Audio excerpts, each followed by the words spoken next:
Hello, folks. So, I just want to make some comments and observations on Chapter 6, the chapter about freedom versus determinism.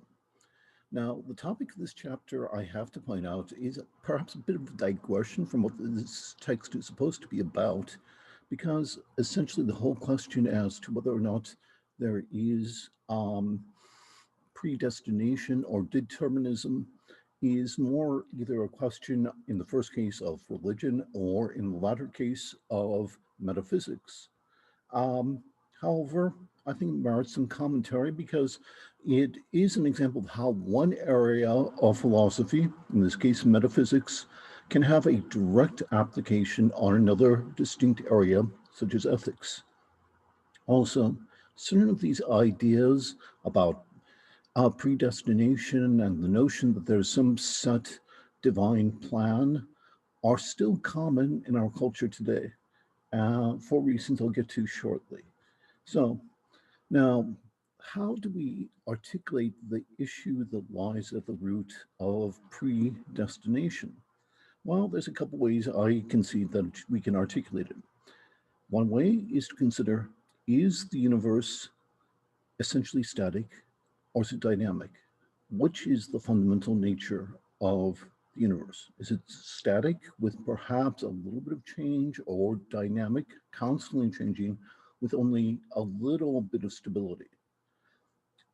Moreover, another way of putting that is, what is the nature of reality? Is that most real, which is most unchanging? Or is change part of the essence of the very universe, of reality itself? Now, I want to give you some historical background on the notion of determinism. Although our authors do make some allusion to some of the major figures whose ideas paved the way for the notion of determinism, I think there are some important gaps in their accounts. Where exactly did this notion come from? How did it how did it develop? Um, and why is it, to a greater or lesser extent, that this notion is still current in our own culture?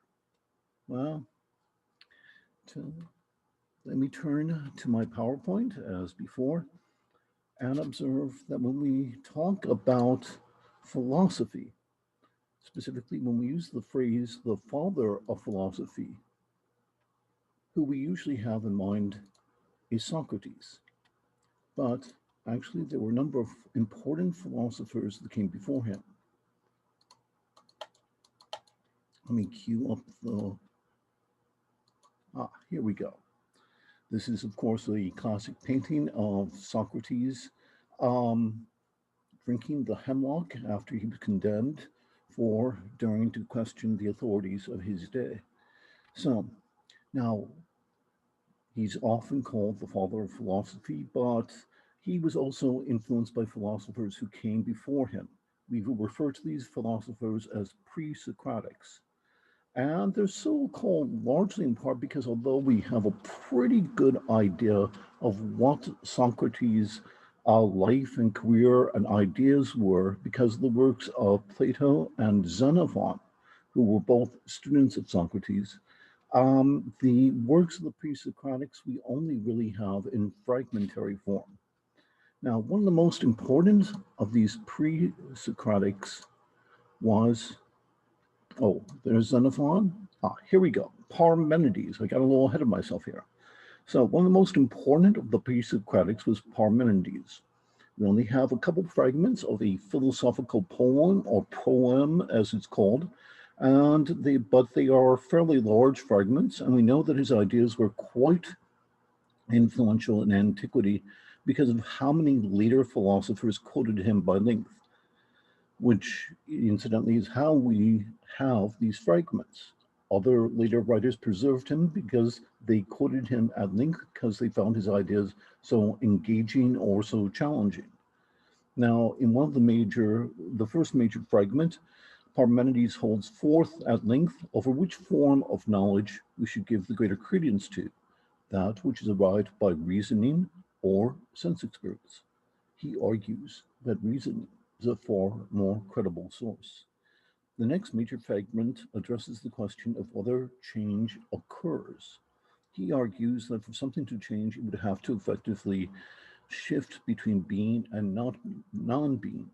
For example, for green leaf to turn red, it would need to shift from the static essence of green to not green. As Parmenides says non-being or not being cannot be. So therefore, if something to change has to um, participate in a negation of some essential part of itself, well, then the change cannot occur. So for him, the change that we continually experience is not really real. If reason indicates that change is illusion and we see change all around us, then what we perceive is not the real reality. Now, this was a really provocative notion to the ancient Greeks who prized both reason and sensory sensual experience. Many of them tried to account for this. Plato, the student and biographer of Socrates, struggled with this notion and suggested that the essence of all things does not really reside on this plane of reality, but in a plane that he called the kingdom of the forms. So, for example, in the kingdom of forms, you have beauty et te, beauty in itself. This allows us to have the conception of beauty. Then we find that when we look around the world, we see things that are beautiful while they're partaking of the form of beauty. Then, when we turn to artwork, paintings, photos, etc., the photos are trying to articulate or create the beauty that occurs naturally in the world and which we experience as a concept, but it's thought to that beauty, that essence of beauty, is thought to exist on this entirely different plane. Now, he argued that there is a distinction between substance, which for him was inchoate matter. Think of like clay. You take a piece of clay and you can make it into a plate, or you can make it into a coffee mug. You can make it into all kinds of things, but the clay itself has no shape or much of a color unto itself. Um, so he thought that that was the default nature of the world, and that he thought that the form, which is to say organized things, shapes, beings, existed in the kingdom of the forms. Thus, change wasn't so much a matter of negation, according to Plato, but rather a given object at different times is quote unquote informed, hence the expression, by a different form. For example, green leaf participates in the form of greenness, but over time increasingly partakes of the form of redness. And that's why we perceive the change of colors of the leaves. Now, this notion was picked up by a quasi religious movement called Neoplatonism. Was Neoplatonism a religion or is it a philosophy? On the ancient world, the short answer is yes, it was a little bit of both. Well, Neoplatonism, some centuries later, had a huge impact upon this fellow, Saint Augustine, who applied some of the ideas from Neoplatonism to his early works formulating Christian theology. It's sometimes said that St. Augustine, so to speak, baptized Plato. He used Platonic metaphysics to explain theological problems that he's observed in Christian theology. Well, about 1,000 years later, we have this fellow, John Calvin.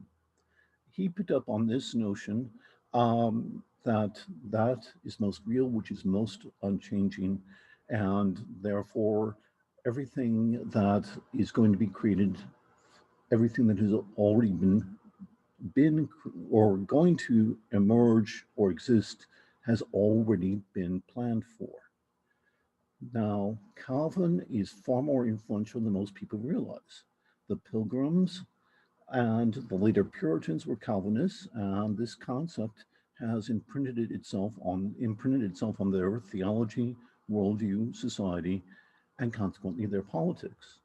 This notion and its implications made an imprint that is still with us to this day and still informs the tacit assumptions that a lot of people accept as a matter of common sense.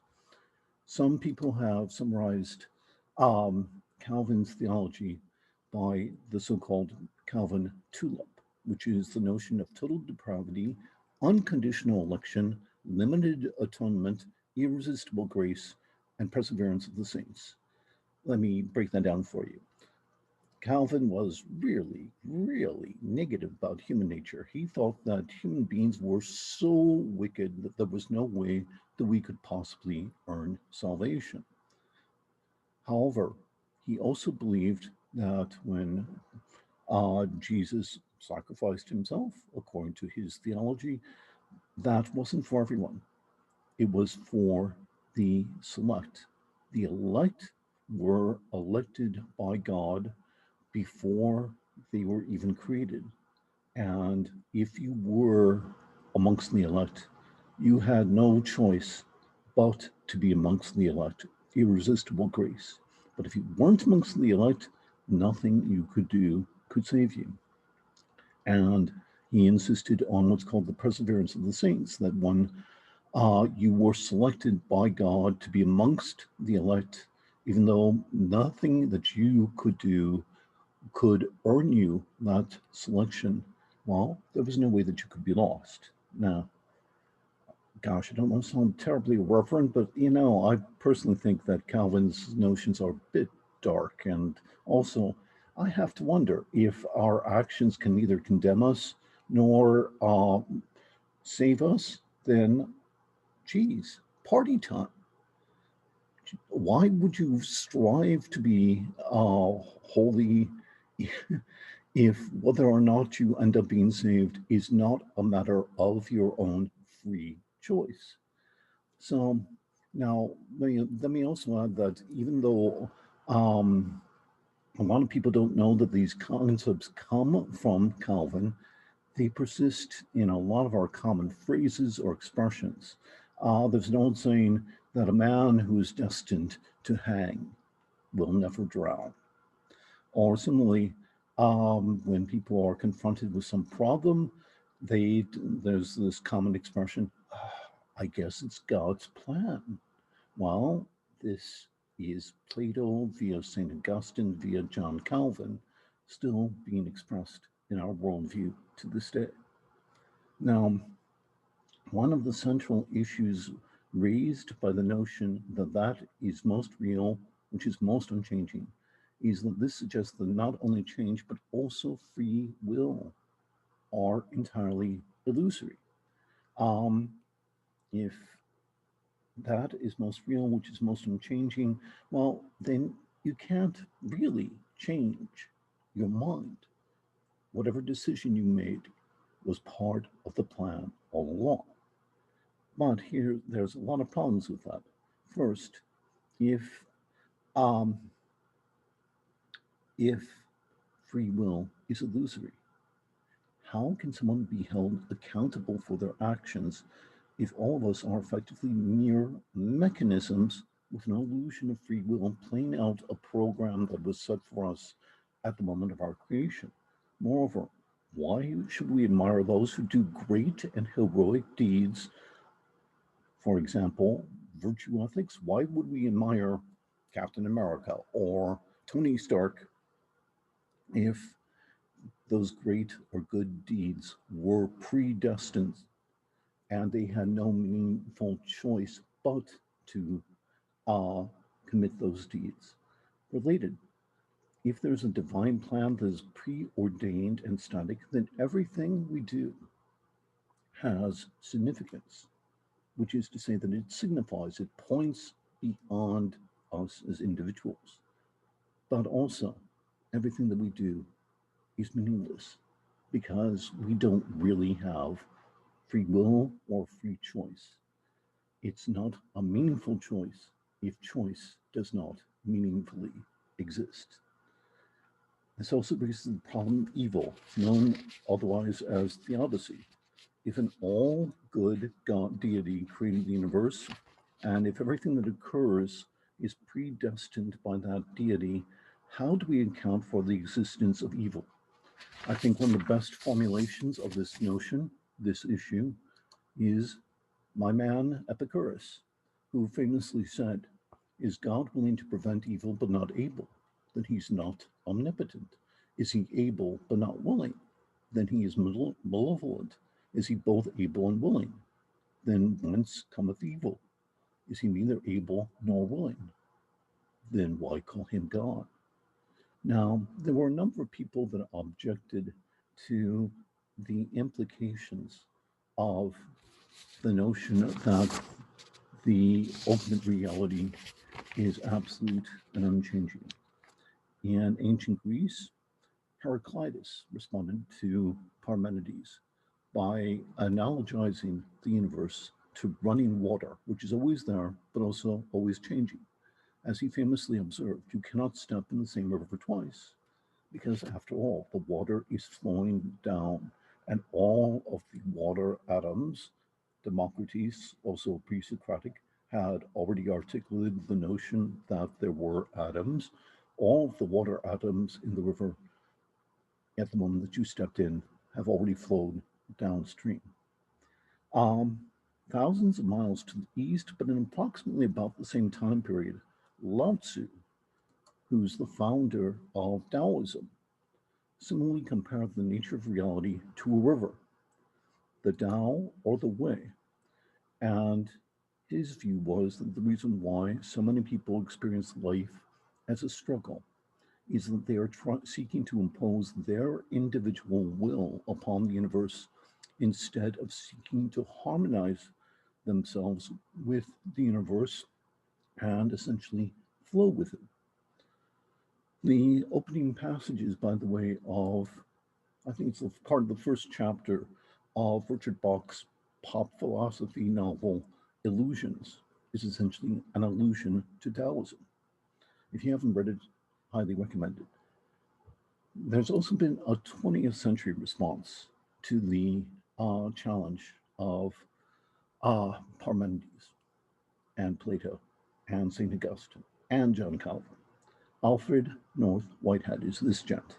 He was a Oxford Don, a mathematician, and a philosopher.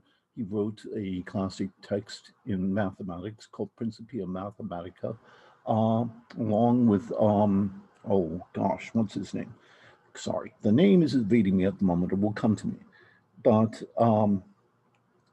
he wrote in philosophy, in metaphysics, a fascinating book called Process and Reality. It was a work of speculative metaphysics premised on the notion that that is most real, which is most continually changing. So, inverting Plato's tacit assumption. For him, our God is the most dynamic being of all, acting in an ongoing state of co creation with its creation. For Whitehead, the creation didn't occur just once. Rather, God continually interacts with the universe, and every new being that comes into the world is a new, fresh, divine creation. And each of these creations is given what's called a subjective aim, which is what they are meant to achieve if they achieve the majority of their potential that they've been given by God. Now, for him, as a result, although there is likely a divine, got a little ahead of myself there, likely a divine plan, deity essentially delegates its realization of that plan to its creation, adjusting its plan at the end of the existence of each being as deity evaluates and comes to an understanding of the degree to which the given being realized or failed to realize their intended purpose. The consequent nature of God, according to Whitehead, is that when a being dies, God comes to a complete knowledge of who that being was and what they achieved and what they failed to achieve and why, and that informs God's next act of creation. As a result, for Whitehead, quote, the future is uncertain with God and man alike. So now, the good, this does, his notion allows for the notion of free will. It does mean that our choices are both significant and meaningful. We were given certain potential, and it's our duty to try to realize it. And any choice that we make or fail to make that in terms of realizing that potential signifies it's points beyond ourselves. But also, it's a free choice, and we always have the choice to refuse to do what God intended us to do. Our fulfilling our individual potential is concomitant with fulfilling God's purpose for us. Let me also add that for Whitehead, there is no problem of evil. God is not all powerful. God is co creating the universe continually, not directly, but through us. And that's why evil occurs, because we have free will and we can choose not to do what we're meant to do. Now, I also have to add that sadly, philosophy, like most human endeavors, is subject to fads, and mainstream philosophy has cast Whitehead's process metaphysics to the wayside. Instead, we have had in the 20th century and more recently a movement called logical positivism and more recently postmodernism. I admit I'm not a fan of either of these. That being said, Whitehead's work has not been entirely lost. There's a movement called process theology that has, much as St. Augustine applied Plato to questions of Christian theology, the process theologians apply Whitehead's metaphysics to questions of Christian theology. So let me drop out of the share function for a moment and make just one or two more observations. So, gosh, I think I've already um, probably spend more time than I usually try to allow for these announcements. So I think I'm going to drop it up right here. But um, let me ask you this question. Think about